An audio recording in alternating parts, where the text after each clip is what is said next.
Hi and welcome to Boston Media Theory. I'm Marcus Breen. Good to be here, and I suppose you could say good to be back. This is a show where we talk to people from around Boston who are doing research and writing, sometimes consulting, sometimes activism, and all those things within the area of media and sometimes very theoretical, sometimes and mostly practical. And it's a pretty broad-ranging show. And tonight I'm delighted to have Doug Holder here. Doug, welcome. Hi, how are you? Good, great to see you.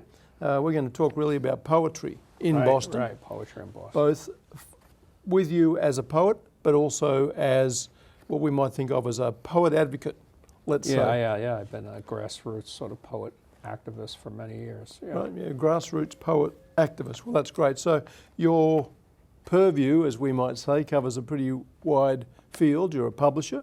You have a little publishing. We have a small press. We'll get to that in a minute. Yep. Ibbotson Press, Yep. and you coordinate, I think, in Newton, and we're here at New TV. The director of the Newton Free Library Poetry Series. Right, Newton Free Library, that's great. Free libraries are always wonderful. Yep. And then you're the arts editor of the highly esteemed Somerville Times, Of course. I believe. Every week there's a poem you publish there, which is fantastic. Right. And then you teach university writing and poetry writing and so on. College, Endicott College, yeah. Endicott College writing. Yeah. You're a busy guy. I try to keep busy. You try to keep busy, very good. So my question to start with is why poetry? What is it about this wonderful ancient art and skill that engages you? I think in a sense, I'm thinking about it. My father was a madman in the advertising world. You know, J. Walter Thompson, Madison Avenue, New York City, and you know, he came up with slogans sometimes and things like that. And so it was sort of like with a few words says a lot. You know, and I think there's that, you know, that art of getting down to the essence, which is important in poetry. And poetry, I don't know, it's just, you know, it hits me emotionally, and you know, I was very inspired by the beat poets and things like that.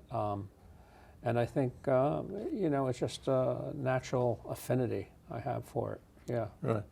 Well, I think there's always a nature nurture, isn't there? And so if you're around language, if you're around words, if you're, like you said, with your father and the influence of somebody who's playing with and using words a lot, there's something I'm sure that's very influential about that sort of upbringing. But also there's probably a cognitive, a mental sort of thing about the pleasures associated with words. I'm sure, you know, some people, the left, right-hand side of the brain, you know, some people are good with, I was not good in mathematics, and certainly I was good in English, but yeah. Right, yeah. Yes, I think that applies to many people who are attracted to poetry, me as well. Right. So, yeah. So what in many years, I suppose, 40, 50 years that you've been interested in writing poetry, if that's a fair estimation. No, I started young, and well, actually, I didn't really start writing poetry until I was probably about 36. I mean, publishing poetry until I was 36, but I was writing it since my 20s. Yeah. Yeah. So yeah. Right, so what do you think of the constituents of poetry? What constitutes poetry these days that might be different from maybe what it was, or what some viewers might think of it as being? Well, I mean, technology has certainly played a factor.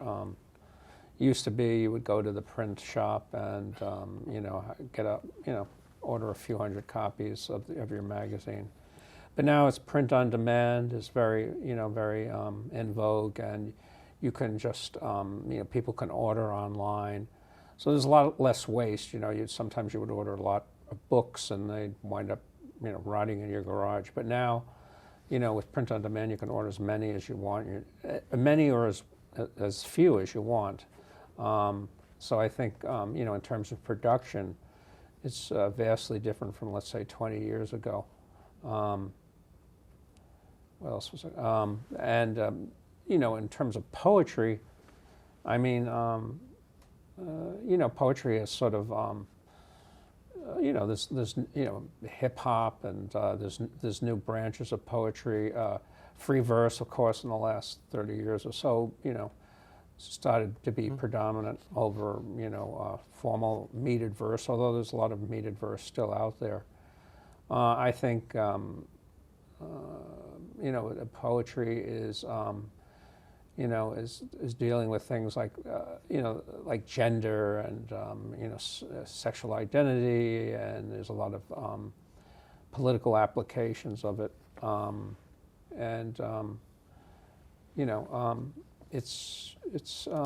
There's more installations, and I think there are, there's many poetry communities that just cropping up all over the place all the time.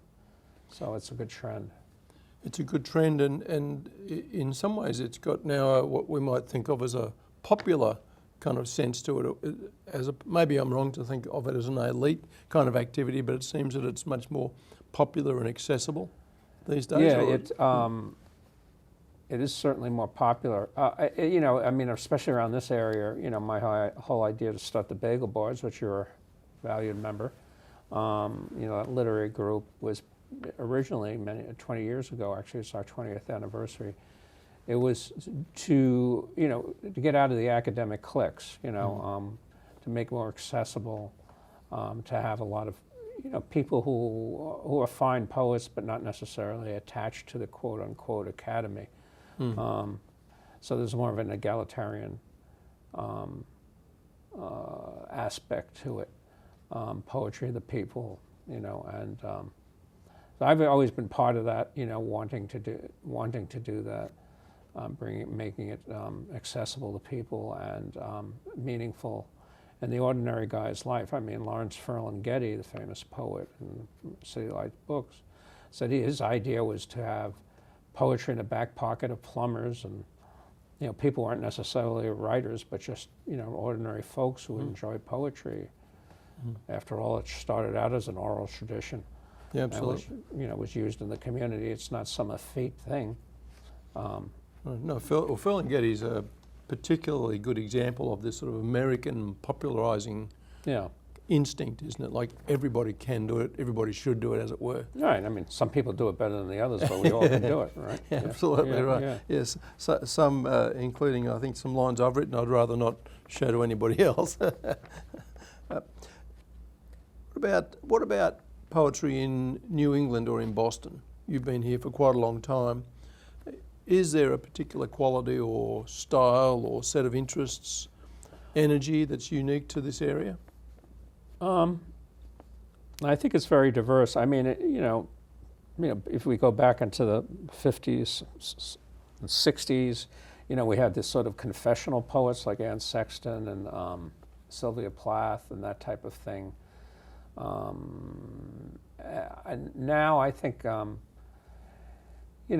I think it's sort of let loose more. Certainly Plath and Sexton were, groundbreaking poets, along with Robert Lowell. But I just think that poetry is mixed in all different kinds of media. It's not just getting up there and standing up and reading, but there's music associated with, there's this cross-cultural thing going on. I think it's a lot more, when I think of old New England, it's a lot more eclectic population than it was once before. New England has this idea of being, staid and uptight, but certainly that's not the case now in the poetry community. I think there's a new freedom that wasn't there perhaps as dominant anyway some years ago. Well, there's also the kind of more academic sense, isn't there, in which many of the courses have taught, maybe this applies to you as someone who teaches poetry, still have to work through the classics, as it were. There's still that standard, is there not? Oh, sure. I mean, when I teach poetry, I'm using some, I use, people who are quote unquote part of the canon. Yeah. I mean, it's like if you're a painter, let's say you're an abstract painter, but you start with the classic style, and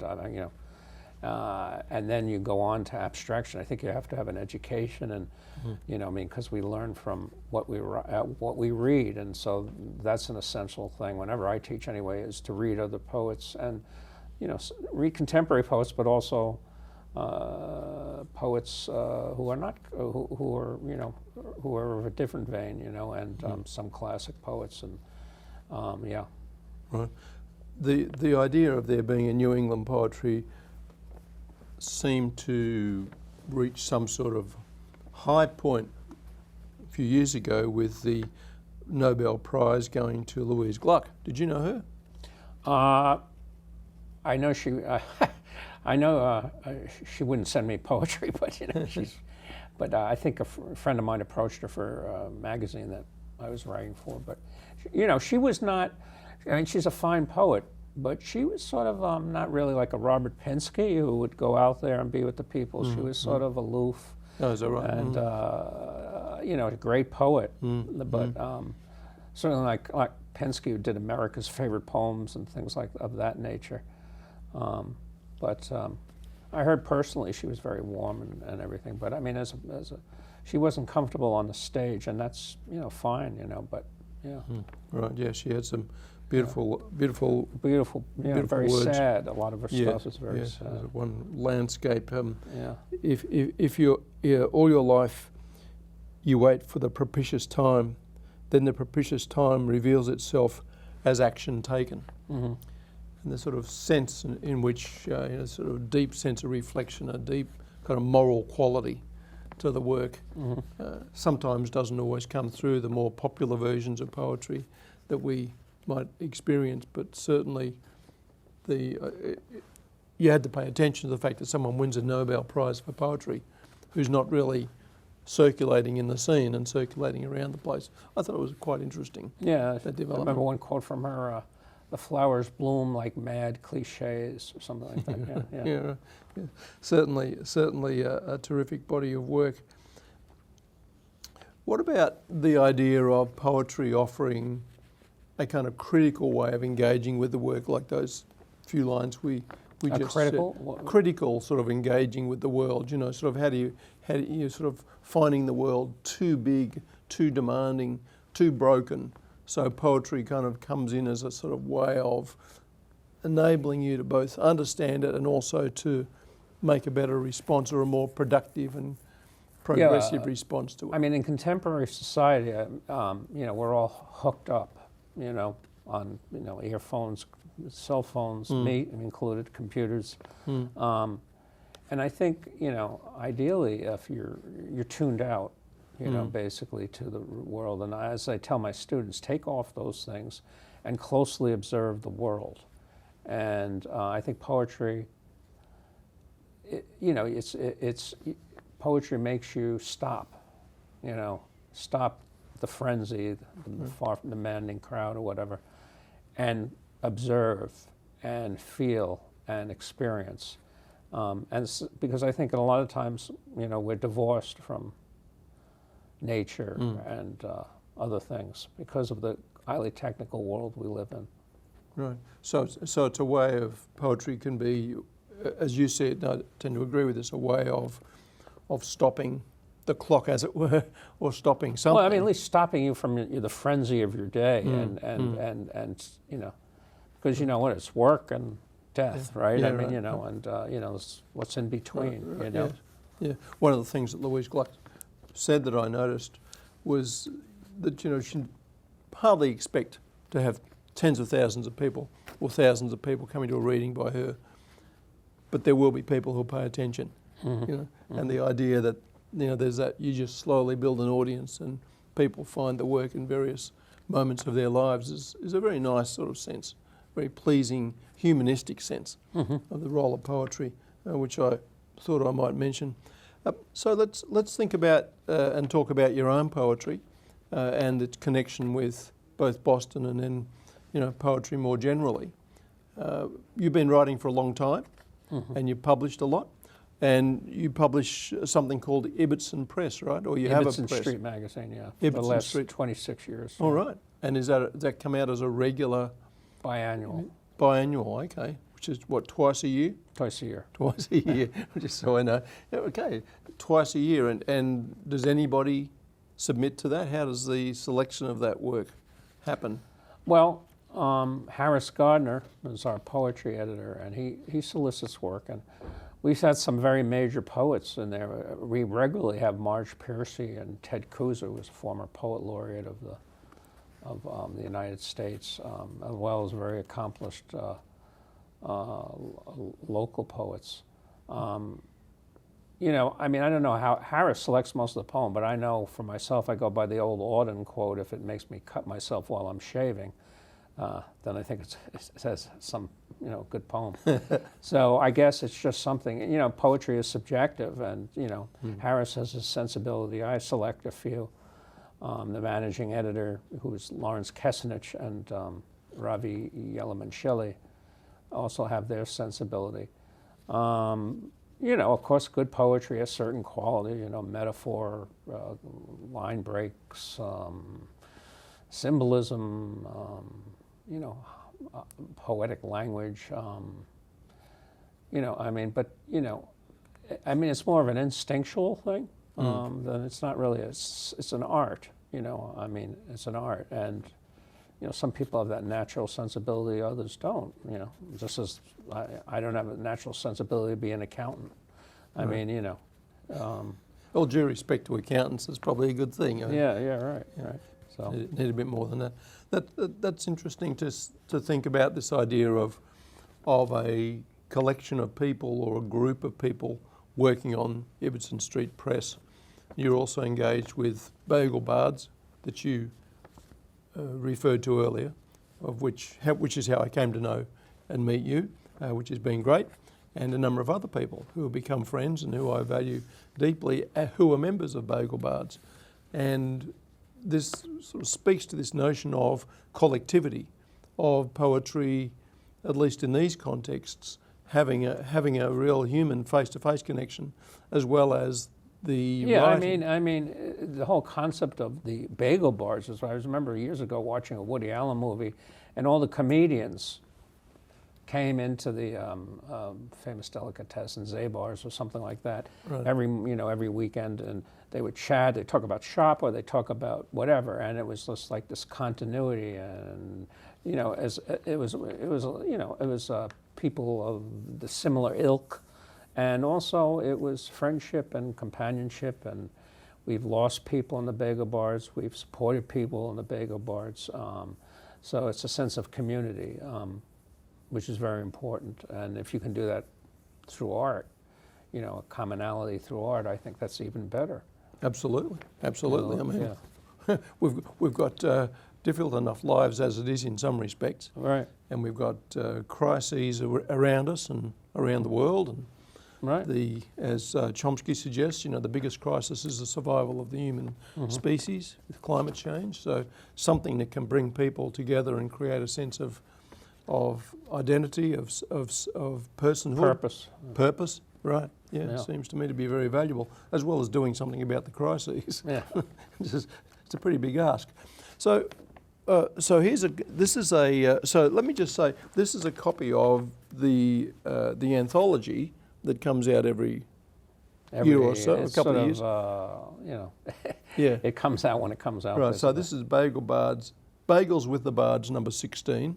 So this is this is the most recent one, and has a number of poems in there by a number of people in the Bards. And here's a couple of books of people people recently. Karen Klein, a very fine poet, retired Brandeis professor. Retired Brandeis professor, Karen Klein, very nice book. I'm sure you can find that on Amazon or some other kind of Lulu.com, even better. Lulu.com, okay. Amazon takes all the money. And this one is by the late Krikar Johannesyan, who was a Bagel Bard regular, and we miss him. He died recently. Yes, wonderful guy. Wonderful man, and a fine book. A fine book, beautiful poems. I had the chance to interview him just before his last day. Right. And so I was glad to get that chance to do that. Absolutely. And a very conscious Armenian In other words, Oh, yeah, he was clear very, about about the very history, proud of it, and the history of that, you know, that the genocide. He was upset that wasn't recognized, like the Holocaust and things like that. Yeah. So there's a couple of people who from the Bagel Bards, and then of course there's your own work. And I was wondering if you'd like to tell us firstly how you approach writing, your poetry, and then read us some examples, or an example at least. How do you approach it? Well, you know, like I say, it's an instinctive thing. If I, you know, read something, you know, and or experience something, I usually take out my little book in my back pocket and write it down and go back to it later. And you know, it's sort of a meditative process. You know, you start deeply thinking about something that interests you, and start getting the details. And you know, I never write. Say, I'm going to write a poem today. You know, when I write, it's something that's you clearly feel it. There's a feeling. I mean, I don't want to be corny and say the muse has reached me or whatever, but you know, for me, you know when it hits. And you know, there are times when I just don't have any inspiration to write anything. So you think it is inspiration, this whatever this energy is? It's a form of inspiration? It's a form of inspiration or something like that. It's sort of like, yeah, I'm on to something. Like on my mother's death, I wrote a poem about my mother's death.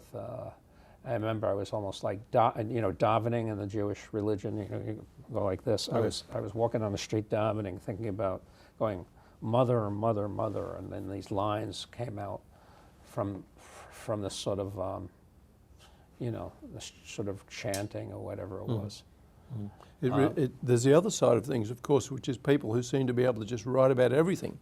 I mean, W.B. Yeats, fairies at the bottom of the garden, or the struggle for Irish republicanism and independence, and the idea of love and goodness, you know, just endless, fascinating capacity to just keep producing. Yeah. I mean, he's Yeats. He's Yeats, he was, yes. Only one of those. Yeah. Yes, all right. Well, have you got something you'd like to read for us, Doug? Sure. I'll read something from my last book, The Essential Doug Holder. The Essential Doug Holder, wonderful. Okay. What's the title of the other book then? The non-essential, or they're how many equally books? essential, but this is what my publisher, the great Robin Stratton, suggested I use, so I did. How many books of poetry or collections have you published, by the way? By me? Yes. Oh, I don't know, 12. 12. Like that's that. Some of them are just chapbooks. Let's see. Do you say this is Doug Holder from Somerville? Yeah. So I mean, here's one about being losing your sense of self. Okay. Transcendence. I'm 80 floors up, but the city doesn't seem to make any more sense from my exalted omnipotence. A master lock has changed my fluttering heart to this desk. As my screen flickers, my fingers tap the keyboard. I become a piano player of empty gestures. I was on top of their game yesterday, but I'm only as good as the stock market says I am today. At night, me and a few others down their tumblers, numbing our chattering brains with the opiate of cliched refrains, our elixir to pain.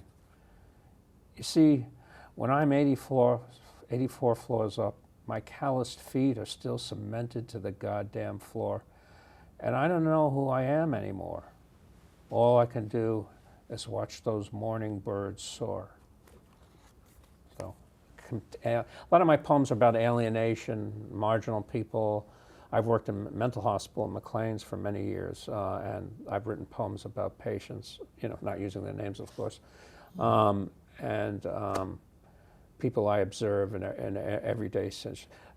Pamela Annis, who was once the Dean of Humanities, or Assistant Dean of Humanities at UMass, wrote a blurb for one of my books. She said my poems remind her of Alice Neal's work, the Greenwich Village painter who painted eccentrics and people she knew in Greenwich Village, and so she likened my poems to that. And I think that's a fairly good comparison.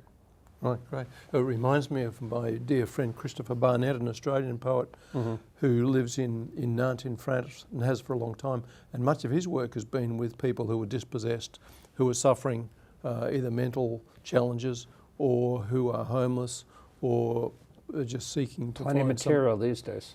Absolutely. But also, I mean, the question of how to address a sense of self when one is deeply alienated is a wonderful, powerful theme within poetry. So, within, and certainly building those communities, which I think is very, very helpful. Yeah, very, very helpful.